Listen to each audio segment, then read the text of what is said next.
Hi, I'm Dr. Brian Kaufman. I'm a family doctor turned CLL patient, and I'm here in Orlando at ASH 2015 with my friend Dr. Wierda. Dr. Wierda, you want to introduce yourself? Sure. I'm Bill Wierda. I am the medical director for the Department of Leukemia at MD Anderson. I'm in charge of the CLL program, and I've been at MD Anderson for the last 15 years. Dr. Wierda, you've done a lot of clinical trials. And that's really the only way we move things forward with clinical trials. And I understand the advantages in terms of an institution doing clinical trials, but tell me what the advantages are for me as a patient. Just make it as basic as you can. Why should I jump into a clinical trial? Aren't I just a guinea pig? Give me a sense of what's in that for me as a patient. Sure. So I think in terms of clinical trials in general, it's important for patients to be familiar with the objectives of the clinical trial, because there's early development where drugs are just initially being tested and we don't have a lot of experience with them. We're looking to see what the side effect profile is. And that's a phase 1 trial? That's a phase 1 trial. And the other end of the spectrum is the late approval strategies where patients are randomized to the standard of care treatment versus the experimental treatment. And those are phase 3 trials? Those are phase 3 trials and phase 4 trials. We at Anderson try to do phase 1 or 2 trials. So tell us what a phase 2 trial is. Phase 2 trial is designed to show that a drug has activity in treating a disease. We say, we want to show this drug has activity. The drug has activity if it has a response rate of 50%, for example, as an example. And so we design a clinical trial with a certain number of patients in it to show if the drug actually has a response rate of 50% or if it's lower than that. And there's usually a threshold below which we say, okay, the activity is too low, we won't move it further into phase 3 experimentation.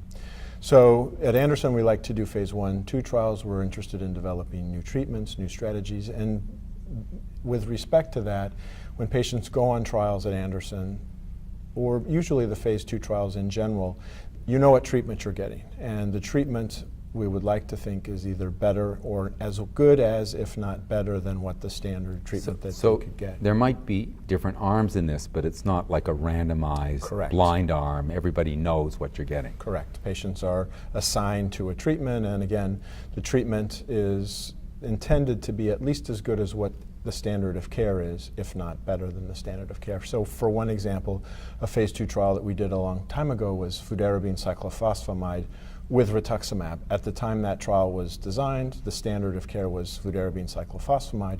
The trial was adding rituximab, and the intent was to see if rituximab made any improvement. Well, as you know, since then, there has been a huge randomized trial making that comparison and confirming the early data that we generated with the FCR regimen at MD Anderson.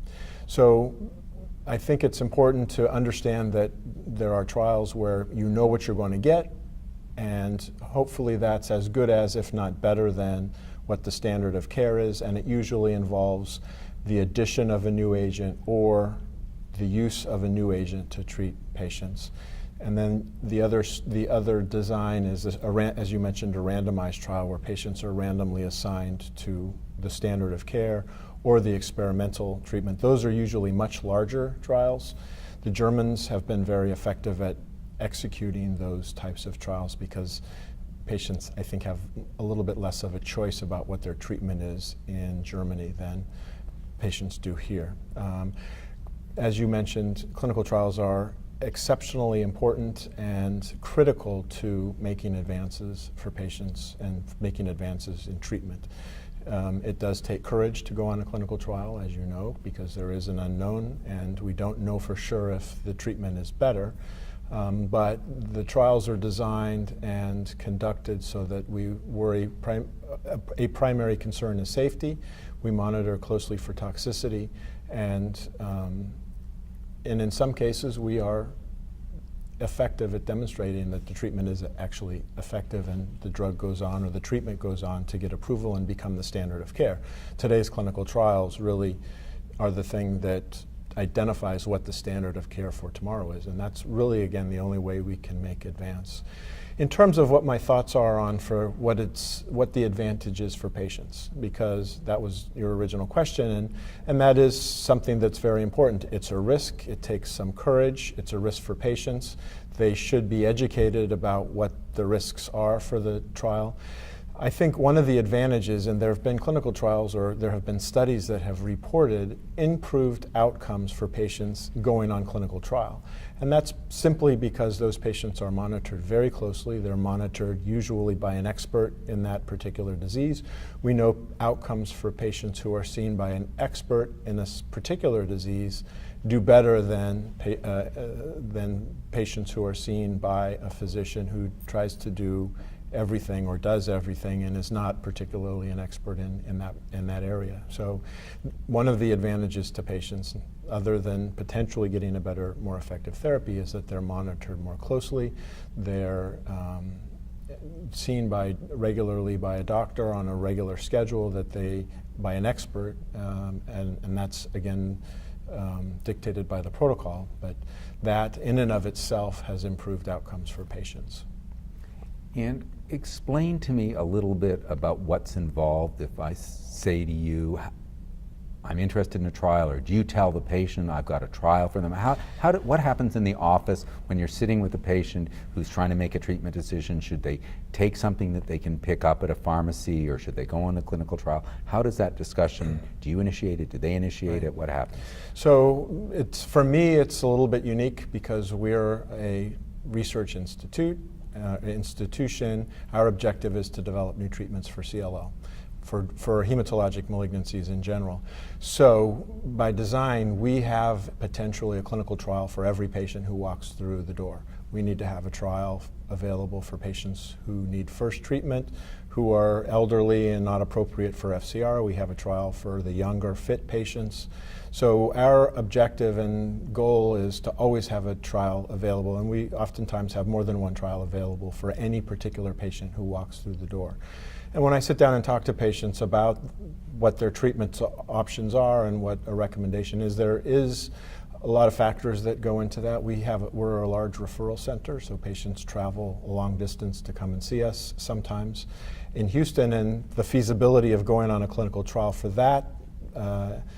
that particular patient is challenging because it may involve frequent visits to MD Anderson, which if they live in New York and they need to be seen in Houston, it is a resource output and expenditure for them to commit to a clinical trial. So there's a number of features that are that you have to have a discussion about with a patient, and things that factor into patients' decision about whether or not to go on a clinical trial.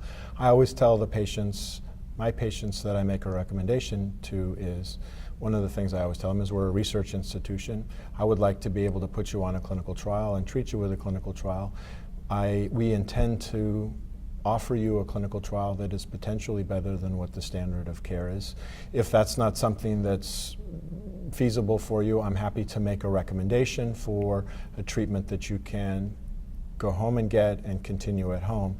If patients are in Houston, I will try to encourage them a little bit more because they don't have that long distance trip and they want to get all of their treatment at our institution. And like I said, the clinical trials we think are as good as, if not better than, what the standard of care is.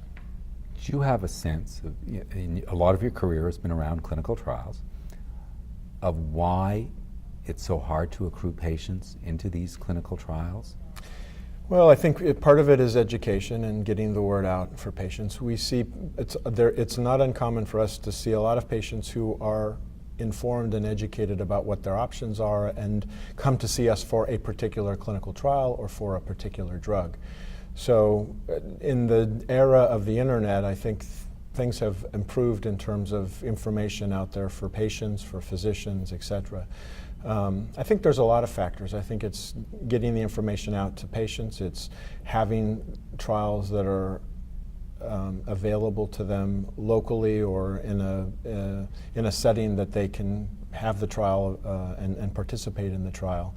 A lot of patients are seen by their community physician, and most community physicians don't participate in clinical trials. Some do, But I think it takes some effort and initiative on the patient's side to investigate what the options are and to look for opportunities.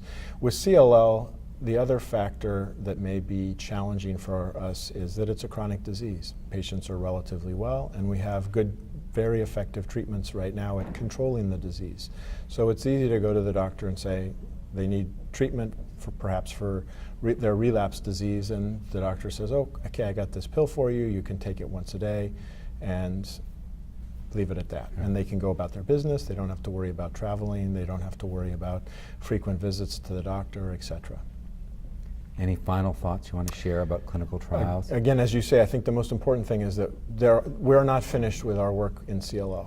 We still need progress, and I think right now we're in a time of an opportunity where we can cure the disease. I think we have the tools where we can show that a significant number of patients could potentially be cured through our further development with clinical trials, using the small molecule inhibitors with some of the newer, more experimental agents like the checkpoint inhibitors and like CAR T-cell therapy. We're not there yet, but I think with continued work and clinical trial and clinical research, we will be there, and it'll be soon. So I'm optimistic and enthusiastic. I think the challenge, again, is to get the word out to patients, and hopefully we will. Right now, it's the enrollment on clinical trials is a bit difficult because of the fact we have these very active agents that patients can go on, and it doesn't interfere with their life and their work and everything as much as perhaps it would be to go on a study. All right. Thanks very much. I always learn something. Thanks.